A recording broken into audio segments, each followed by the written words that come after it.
Start the clock. This is Valley View News. Teachers flooded the streets to protest against budget cuts. CSUN takes Pepperdine down to the wire.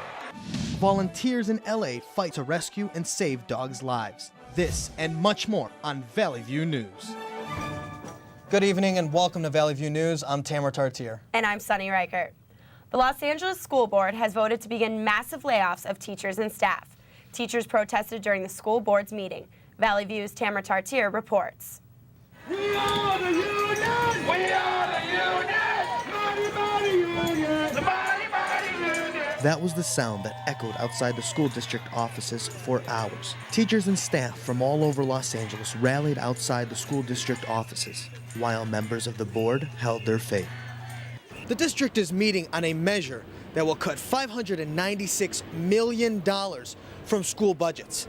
If this proposal is passed, not only will teachers be at risk for layoffs, but custodians, administration, and counselors will all be at risk. Teachers are the lifeblood of this profession.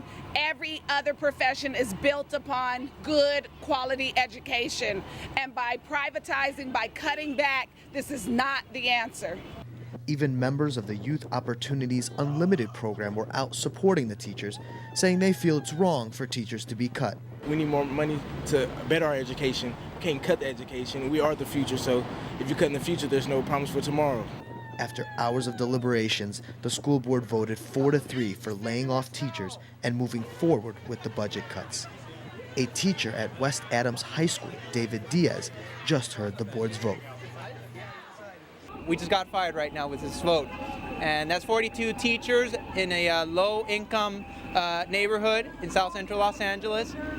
We have a faculty of 100, I would say, so that's a little bit less than half, but it's going to affect our kids, our community. A teacher consultant, Rosemary Gonzalez, was emotional to hear the news. I think it's a very sad day because a lot of people are going to lose their jobs. What do you think the next step is from here? I think we need to go out. We need to flex our muscles. The teachers remained picketing outside after the vote, continuing to strike, saying they're not going to give up.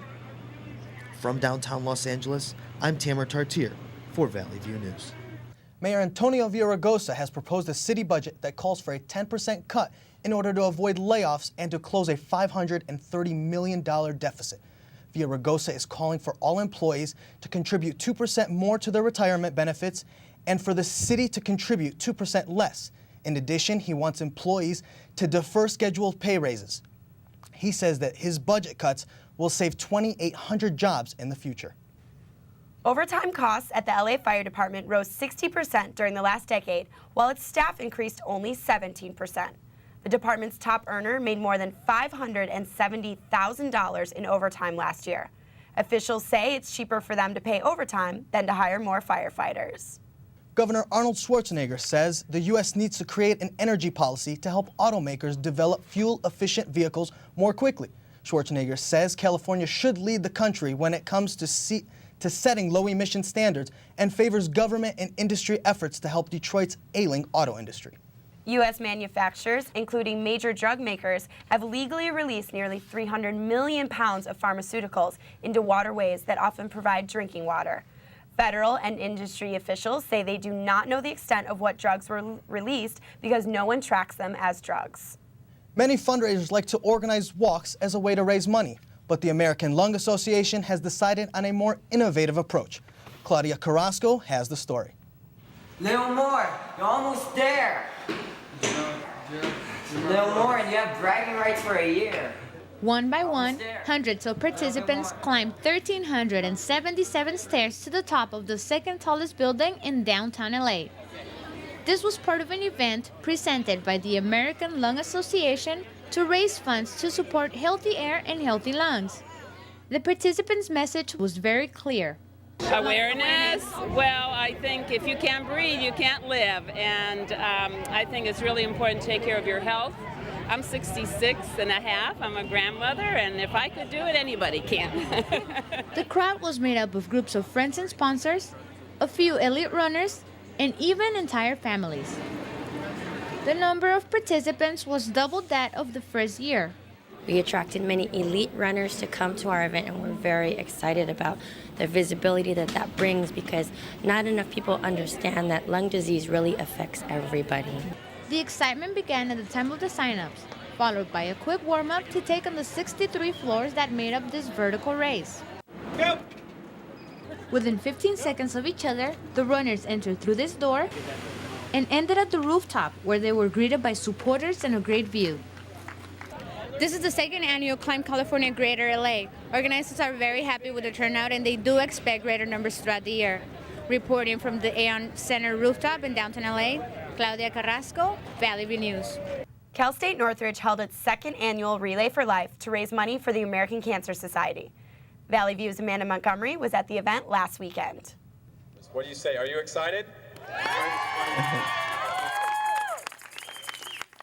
The festivities began with a victory walk of relay participants who have won their fight against cancer.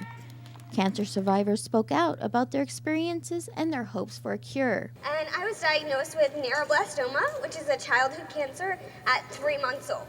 Cancer has no boundaries. It attacks whoever it wants to attack. You know that.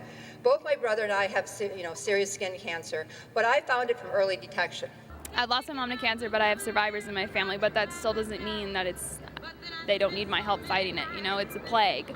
It affects everyone, and it has no boundaries. So I relay for them. I relay to fight back against cancer, and I relay for the memory of my mother.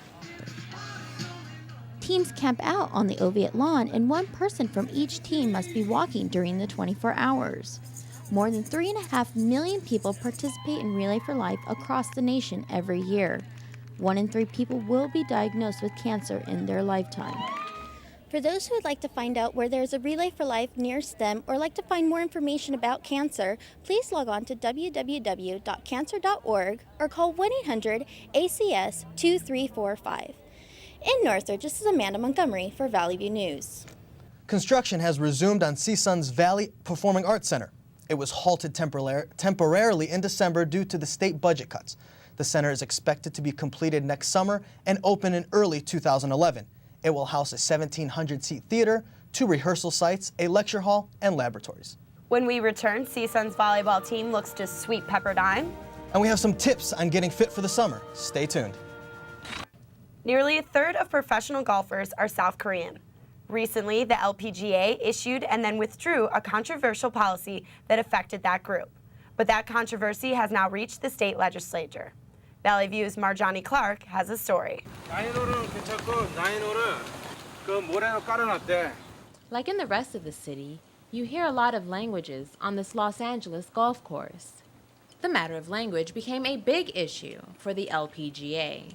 It all started last summer with the rule of the Ladies Professional Golf Association's English-only policy, which appeared to target Korean golfers. The proposal sought to suspend players who could not speak English. California State Senator Leland Yee disagrees with the English-only idea and has introduced legislation to stop it. He says the hate messages he has received are proof this anti-discrimination bill is needed. And Korean professor Tae Kim at Cal State Northridge says he finds the issue perplexing. To me, it's a paradox. Why the sports that apparently requires the least communication skill for trying to enforce the most unusually harsh requirement. But he also says, honestly, I think some businesses, language proficiency is very critical, like medical. If you, can speak proper English or proper vocabulary, you're taking a huge risk. The word language would be added to the other conditions, such as race, sex, and religion, that are protected from discrimination in the Civil Rights Act. Meanwhile, one local golf teacher offers a solution. If I went to China, I don't have to speak Chinese. I can hire an interpreter. If I go to Russia, I don't have to speak Russian. I can hire an interpreter. Well, the people that are causing this problem in the first place should just keep some interpreters around, because there's going to be people from all over the world. I mean, Angel Cabrera, who just won the Masters Sunday, doesn't speak a whole lot of English, so he gets an interpreter. That's one idea. But Senator Yi is going forth with his plan to fight against English-only rules on the golf course or anywhere else. The full Senate is set to vote on the issue by the end of this month. In Burbank, I'm Marjani Clark for Valley View News.